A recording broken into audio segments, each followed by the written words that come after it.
Sisi hapa tuko kama wana umoja, watu ambao tulikuwa pamoja na Ibra toka tu tulipopata mashaka ya mtu kutokuwa naye pamoja, hususan katika eneo la kazi.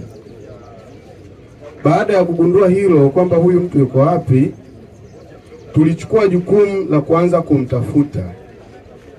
Kwa kweli tulitafuta sana, mpaka hatua ya mwisho tulienda kituo cha polisi kwa kujiridhisha kwa maneno mazuri ya mpelelezi.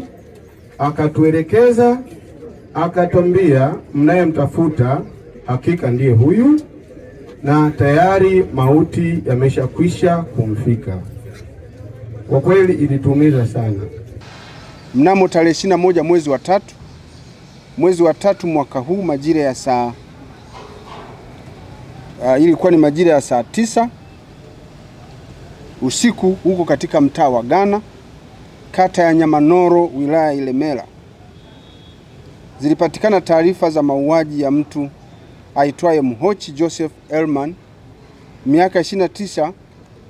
Huyu kijana ni dereva bodaboda na mkazi wa Kitangiri, wilaya ya Ilemela, ambaye aliuawa kwa kushambuliwa sehemu mbalimbali za mwili wake,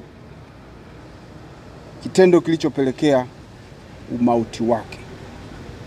Jeshi la polisi lilifanya uchunguzi kufuatia tukio hilo na kufanikiwa kumkamata mtu aitwaye Athmani Morandi Stanislaus.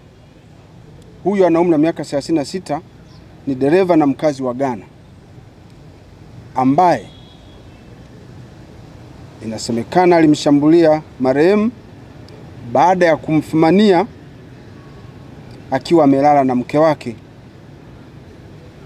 kwenye chumba chake cha kupanga.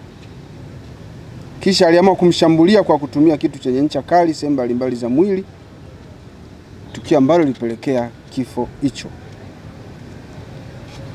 Mtuhumiwa huyo amekamatwa na uchunguzi unaendelea. Chanzo cha tukio hilo ni wivu wa kimapenzi.